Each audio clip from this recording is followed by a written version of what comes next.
he was sentenced to 4.5 years in prison. Not 4? Lock him up for life. That's murder. Alright guys, so I'm back and gonna do something a little different today. It's gonna be a lot different than usual. Well, I had to close the door, but it's not really gonna be that different. It's we're gonna be reacting instead of playing games. So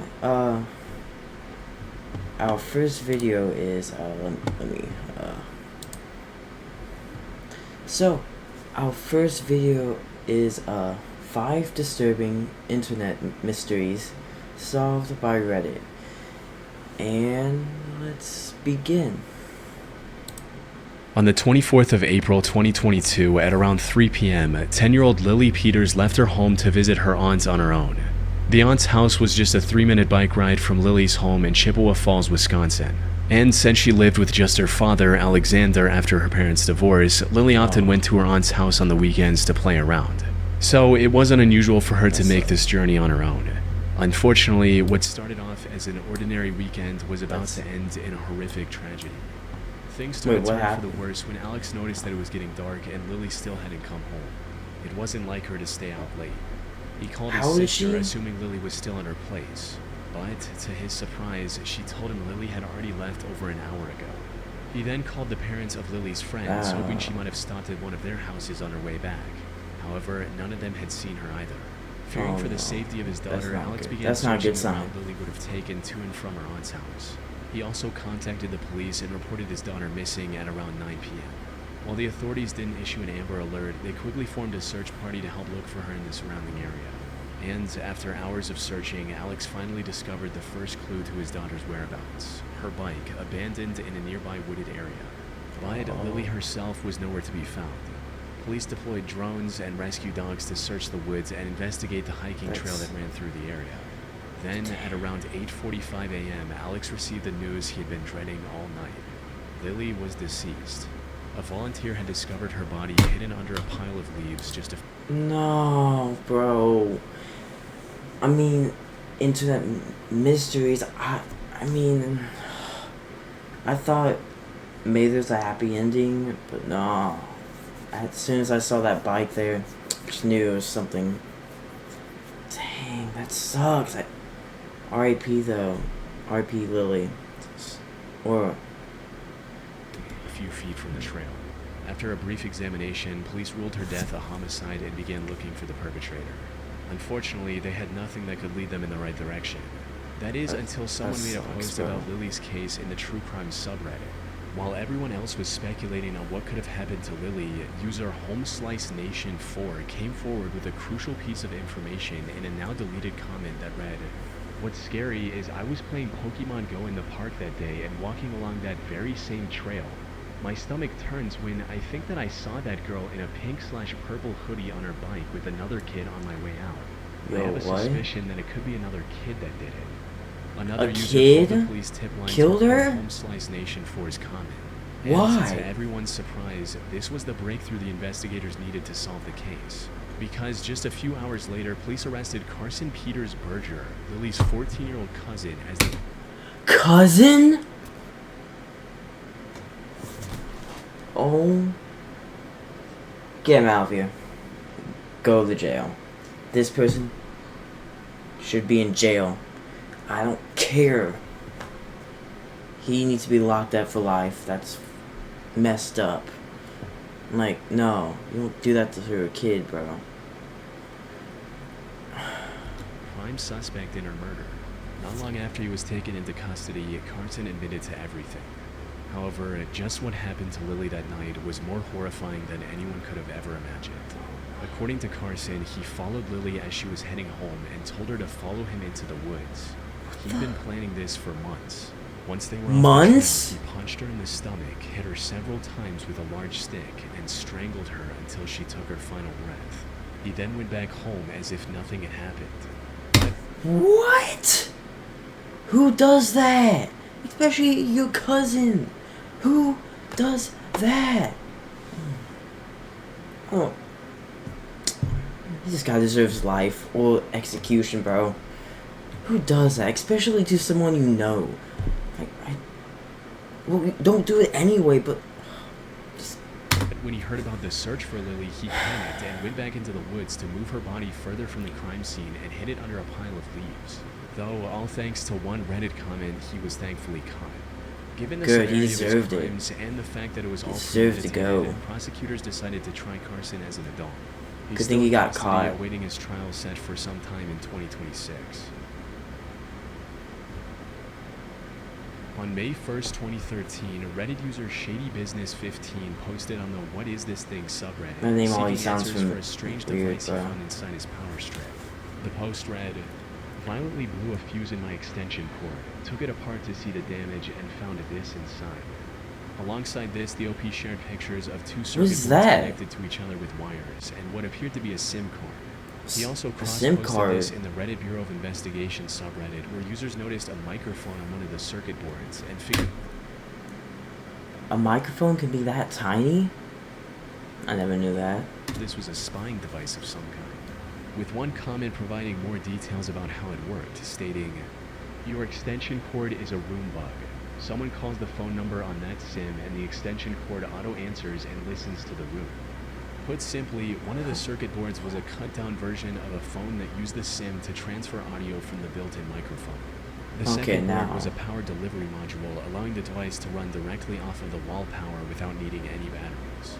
However, this raised more questions than it answered, especially about the OP's true identity, with some users speculating if he was involved in some shady business. After all, why else would someone go through the effort of planting a bug to listen in on his conversations? But according to a later comment, he was just a normal university student who was living in the university's dorms, and that he took this extension cord from his home when he moved.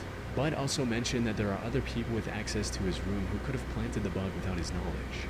With this, the focus shifted towards finding out who would do it in the OP's power strip and why. Some users suggested putting the SIM in a spare phone, but doing so only deepened the mystery further. Apparently, it had a 10-pound credit, suggesting that it was being used at some point. However, it didn't have any contacts, voicemails, or call logs. And judging from the network messages, the device had been active since October 2012. This also helped the OP retrieve the SIM's number, but calling it returned an automated message stating, "The service is now closed, and if you have voicemail, you can turn it on." Nothing else. The OP tried leaving it active in a spare phone as well, but even after days of waiting, he didn't receive any calls or messages. It's possible the person who planted it had already gotten the information they needed, or perhaps they found out the OP had discovered it and decided to back off. Oh, it was 12 years ago. The OP's only remaining option was to contact the SIM's carrier, O2. Unfortunately, they weren't much help either. He would have needed a police warrant to access the call logs, something he didn't want to deal with. Without access to the call logs, the only real suspects OP had were his own parents. However, he didn't find the spy SIM's number. This left a single possibility that's also the most likely explanation for the whole thing.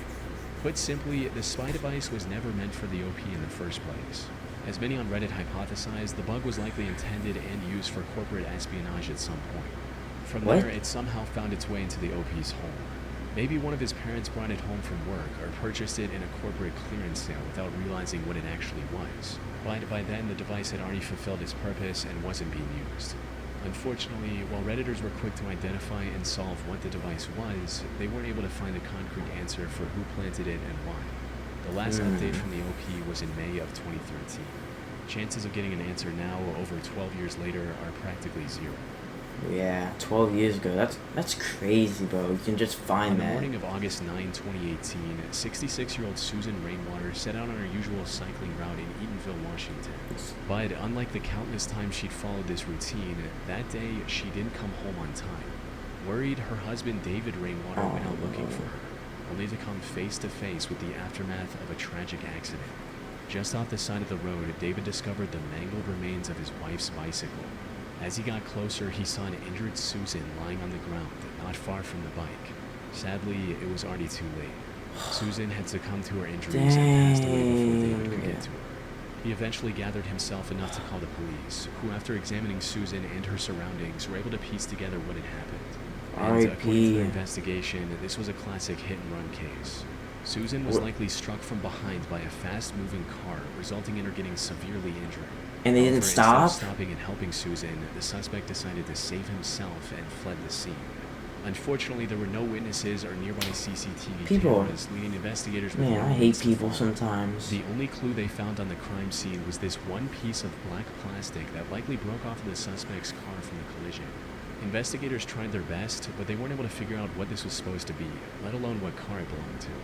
With no other options, one of the troopers at the scene turned to the internet for help, stating, "Troopers and detectives are still looking for a black vehicle believed to be involved in this morning's tragic bicyclist fatality. If you know anything I hope he regarding gets- this collision..." I hope this man, whoever this person is, gets caught and gets served, because you basically just killed someone. So you better go to prison. That person better go to prison for it. I mean, hit and run is like pretty. Alright, just never mind. But R.I.P. though. Please call the Washington State Patrol. While this post received little attention on Twitter, someone reposted the query on the What Is This Thing subreddit, where it went viral and received valuable input from hundreds of users. And it didn't take long for Redditors to figure out that this piece came from the car's headlight bezel, as it had the notch used to access the headlight adjusting screws. However, figuring out what car this belonged to was still going to be a tall order. After all, there are dozens of manufacturers with hundreds of different models. Not to mention aftermarket parts, which would have been practically impossible to track down. But just when it seemed like all hope was lost, the post reached perhaps the only person capable of identifying the suspect's car model from that tiny broken Did they piece. find it? 2 hours after the original post was made, user Jeff's Nuts dropped a comment that single-handedly brought the search to a close. Dang, only 2 hours? I'm telling you, these Reddit people are smart, but also kind of weird. Because I've seen Reddit people, they're kind of weird. But this Reddit guy, smart. As it turned out, Jeff was a state inspector in Maryland, where his job was to make sure vehicles were up to code before issuing registration. So he'd seen his fair share of headlight bezels at work. And according to him, the piece police found belonged to a 1988 Chevy Silverado. After spotting the resemblance, users forwarded the information to the investigators, prompting a search for a vehicle that matched this new description. Then, just 5 days later, the state trooper announced what everyone was waiting for. They had located the vehicle that struck Susan and arrested its owner. The man responsible for her death was 37-year-old Jeremy Thomas Simon. He first claimed that he had fallen asleep at the wheel and thought that he'd hit a deer instead of a person. However, his story later changed to where he knew he hit a person, but didn't get out to help because he, quote, did not want to see a body. It was clear he was just making excuses, since authorities Lock also him found a small up! bag of hard drugs in his car, suggesting he may have been under the influence at the time of the crash. In the end, he was sentenced to 4.5 years in prison. Not ex- 4? This number right here? 4? Lock him up for life. That's murder. Bro, murder is murder. No matter what. Life, you should deserve life if you kill someone. Like, bro, what? 4? This number? Man, what are they doing, bro? exactly a harsh penalty for a deadly hit and run, but it is better Exactly. than nothing. Especially considering that if the Reddit user Jeff hadn't identified the make and model of Simon's vehicle and posted his findings to Reddit, there's a good chance he would have gotten away with it entirely. In October 2024, someone noticed that one of their electrical outlets in their home looked different from the others. It looked like it had a camera inside, but it wasn't super obvious. So they turned to Reddit and posted photos of the outlet, hoping someone would either I confirm see or it. deny their suspicions. They also explained their situation further in a comment reading, "I've had a stalker in my apartment broken into in the past. I got a camera detector for peace of mind, not knowing it would read anything, but it led me to this and detected radio waves and reflected back with the infrared. The bottom ground looks different than the other GFCI plugs in the rest of the complex." Right away, several people agreed with the OP. Yeah, that that's a something camera. was definitely off about the outlet. That looks like a Then, camera just for 40 like minutes after the reflection, post went like up, one user confirmed the OP 100% Yeah, had that's a hidden camera in their reflection. home I'm by looking at my tracking down phone. the exact model for sale online. And according to its product page, it's a wireless camera that could transmit 4K video completely over Wi-Fi. Given the OP's history with a stalker, the same person was likely behind installing the hidden camera as well. Many strongly suggested the OP get out of the house and call the police. Unfortunately, what happened next remains a mystery. The account that What? made the post was a throwaway the OP created solely for this purpose, and after confirming their suspicions, they never posted any new updates. In July of 2012, user Delver of Secrets Reddit account made a post in r/askreddit looking for answers on a strange encounter they recently had. It stated, "Today, a homeless-looking man handed me $50 and this note. Do any of you have any idea what it means? Dear Reddit, I work in New York City and was dragged into a very curious situation today. I was taking the 1 train from Midtown to the financial district, and as usual, the train was pretty packed. I bumped into a raggedy-dressed man as we got on, and he shot me a quick smile. I thought nothing of it until he went to get off at 14th Street, and he handed me a $50 bill along with a note. Before I could even open my mouth to ask him a question, he was gone. Below you find pictures of both the front and back of the note. I've been looking at the note all day, and needless to say, I have no idea what it means. It's handwritten on a 3x3 square piece of paper with no written throughout it, and the bottom quarter is filled with random shapes and numbers. Maybe I'm just reading way too far into things, and he was just another crazy New Yorker, but I figured it would be neat to see if anyone has run into this similar situation. I Do any mean, of you have crazy. any idea? I mean, crazy New Yorker or not, $50 is $50. I'm so corny. I'm so cringe. Just get on with the video, bro. What the note says, if anything. After taking a good look at both the note and the $50 bill, some users figured out that the note was what's known as a bifid cipher, and deciphering it revealed a message that read, "There's plenty more money to make. Figure this out and prepare to meet July 19th, 56 and 6 hot dog stand outside Route 57 Cafe. Ask for Mr. Input." However, before anyone had the time to figure out the true meaning behind this note, Delver of Secrets received a coded message on Reddit. It was likely from the same guy that handed him the note earlier that day. When decoded, this message read, "You have managed to find the message with the help of friends. You changed the rules, now so will I. July 12th, 4 p.m. Find the Blue Jay at 6.5 and 56 and tell him you are the last." This was packed with clues pointing in multiple directions. For starters, 6.5 and 50 to believe that Gotham? Like Gotham City?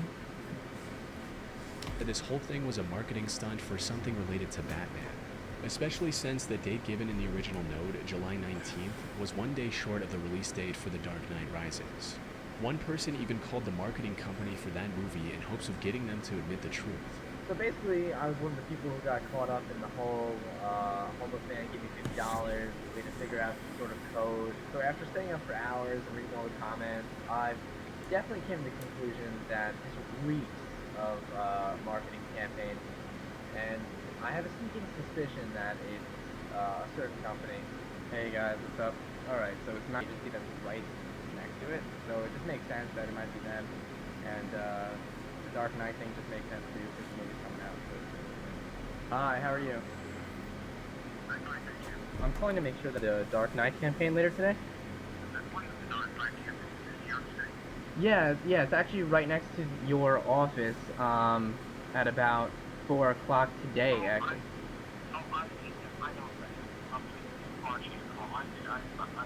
He just admitted to knowing about it? I don't know, you figure it out. While this didn't lead to anything substantial, Reddit users found the next clue hidden within this to an IP address, and it led to Fort Huachuca in Arizona, a military base that's primarily focused on intelligence training. So, could it be that Delver of Secrets was being recruited as a spy or something along those lines? For some, this was certainly a possibility. However, another user discovered that a spy exhibition was happening at the nearby Discovery Times Square Museum on July 12th. Maybe this was a marketing stunt for that instead. But this idea was also shot down by another user who claimed to work for the museum, stating that they had nothing to do with this. With no other leads, a group of curious New York-based Redditors decided to meet at the specified location on July 12th to see if anything would actually happen. However, despite dozens of people showing up, including Delver of Secrets, no one noticed anything out of the ordinary and had to go back in disappointment. Now, if this was some legitimate espionage-related matter, a large crowd would have instantly scared off anyone. That's crazy how a whole crowd just comes and then comes over here and then they all get mad when they don't see it. You know what, just forget what I said. Planning to meet Delver of Secrets at that location. So, the whole thing was kind of pointless in that regard. But on the other hand, the gathering all but confirmed that this wasn't some marketing stunt. Because if it were, the media attention and large crowd would have been the perfect moment for a big reveal that never happened. Then something happened that no one saw coming.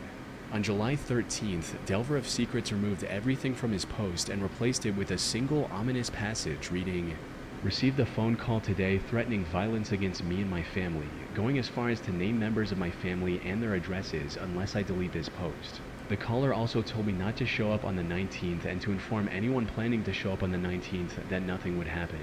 This will be my last What? message from this account before I delete it. I'll also be changing my number later today. I am sorry if a resolution to this never happens, but I'm not willing to risk my family's safety for a few extra dollars." With that, Delver of Secrets vanished from the internet. While Reddit did solve Whoa. That was weird. So, was it the government? Or like someone? Like a spy or something? I don't know. I don't want to get too involved. layers of coded messages and uncover clues hidden within other clues, they were ultimately left with nothing but speculation and an unsolved mystery. Dang. Well, that was something. Like, that was kind of creepy. Like, some of them were actually creepy. And, so, sorry I wasn't really that much energetic. I don't know why. I'm still really tired. Should have took an energy drink, though. If you like me, reacting to videos, I'll keep doing it. And, what else was I gonna say? There's one other video I might react to. If you want, I'll still react to it, but like it'll be later though, like tomorrow or something. But anyway, guys, that'll be it for today, and make sure to be positive and stay safe. After watching this video, you need to stay safe. And that'll be it, guys. Bye bye.